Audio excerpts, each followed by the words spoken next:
संत समाज, साध्वी समाज, उपस्थित श्रोता बंधुओं, माता बहनों, मैं बड़े भाग्यशाली हूँ। संतों का दर्शन, उनकी वाणी सुनने का अवसर मुझे मिल रहा है और आप सबकी सेवा करने का अवसर भी मिल रहा है। आप सबकी सेवा में मैं तत्पर हो रहा हूँ। सदगुरु कबीर साहब की वाणी, मानुष तन अति दुर्लभा, मिले न दूजी बार, पक्का फल जब गिर पड़ा, बहुरी न लागे डार। मनुष्य जीवन की महत्ता को सदगुरु बता रहे हैं। कितना दुर्लभ है। रामायण में सुर दुर्लभ कहा गया। देवता भी मानव जीवन पाने के लिए तरस रहे और हम जीव मानव जीवन वर्तमान में पाए हुए हैं। कितना भाग्यशाली है। ऐसे जीवन पा करके हमें गुरुजनों के शरणों में जाकर, उनकी वाणी सुनकर, उनके लिखे हुए ग्रंथ को पढ़ करके, सदगुरु के सेवा करके दुख से छूटने का जो उपाय है उनको जानना जरूरी है। यदि हम संतों के बीच नहीं पहुँचते हैं, सदगुरु की शरण में नहीं जाते हैं, उनकी वाणी नहीं सुनेंगे, तो समझ लीजिए कि मानुष जीवन हमारा पाना व्यर्थ हो जाएगा। इसलिए हम सदगुरु की शरण में रह करके उनकी सेवा करें, उनके बताए मार्ग पर चलें, उनकी एक एक वाणी को अपने हृदय स्थल में अंकित करते जाएं, ताकि आगे चल करके न भूलें। मानुष तन मिला है और दुर्लभ कहा गया है।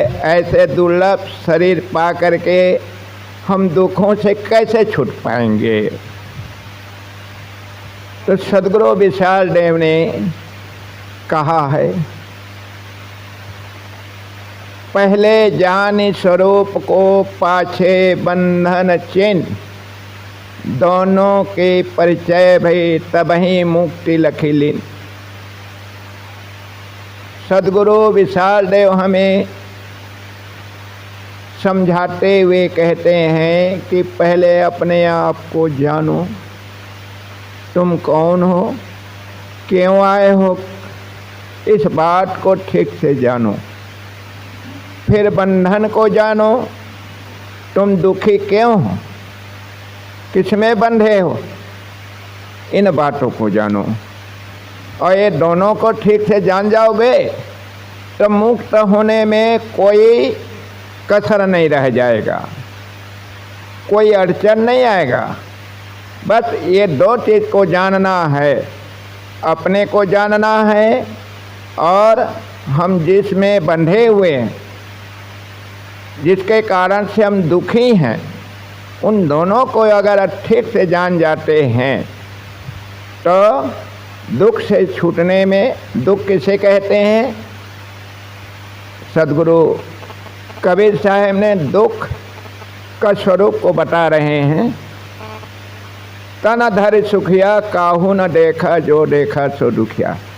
शरीर धारण करके आज किसी को सुखी नहीं देखा जा रहा है।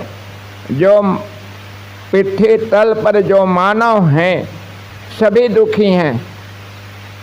साहब ने तो गृहस्थ को दुखी बताया, लेकिन जो विरक्त जीवन जीने वाले को भी दुखी बताया।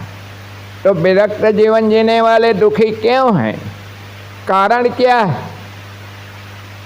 तो विरक्त जीवन जीने वाले घर परिवार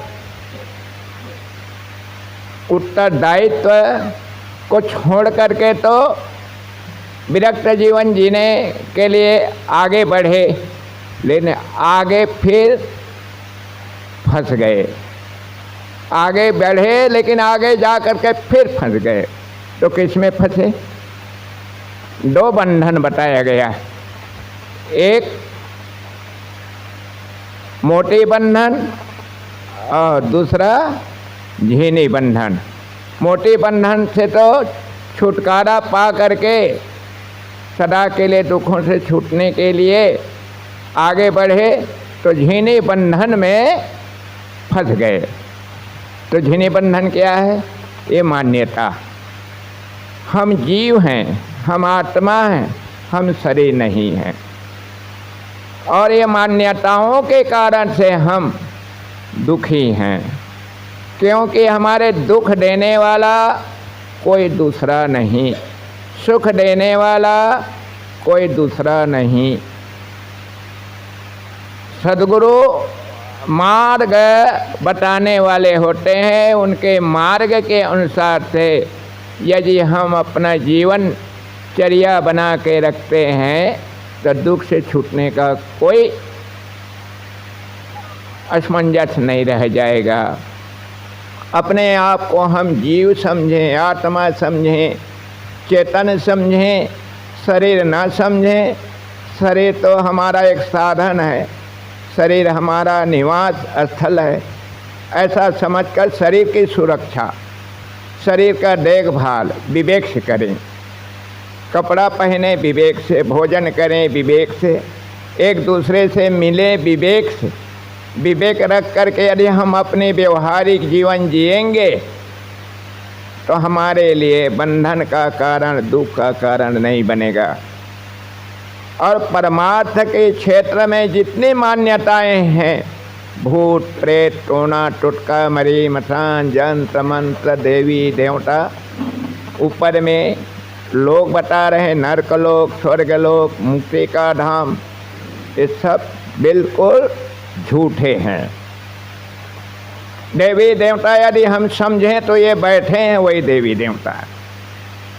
देवता का अर्थ होता है जो देता है वही देवता कहलाता है। जो देता है वही देवता होता है। तो देने का गिर सिर्फ मनुष्य में होता है। इसलिए हम मानव प्राणी को देवी देवता के नारी समाज है। जो माताएं हैं वो देवियाँ हैं, और जो पुरुष हैं, भाईगण हैं, वो देवता हैं। इन देवी देवताओं को छोड़ करके और कौन सा ऐसा देवी देवता है जिसकी पूजा करें, जिसकी आराधना करें। इसलिए हम संतों के, लेकिन संत को भी परखना पड़ेगा, कैसे संत होना चाहिए, कैसे गुरु होना चाहिए। सद्गुरु कबीर साहेब स्पष्ट बता दिए हमें कैसे गुरु के पास जाना चाहिए। भूल मिटे गुरु मिले पारखी, पारख देहि लखाई, कहीं कबीर भूल की औषधि, पारख सबकी भाई। पारखी गुरु होना चाहिए। आज पारखी संत गुरुजन के पास नहीं जाने के कारण समाज एकदम गलत दिशा में चल रहा है। इसलिए हमें सद्गुरु संतों के सानिध्य में पहुंचकर उनकी वाणी सुकर अपना कल्याण का काम करना है। बोलिए सद्गुरुदेव की जय, संत समाज की जय, भक्त समाज की जय।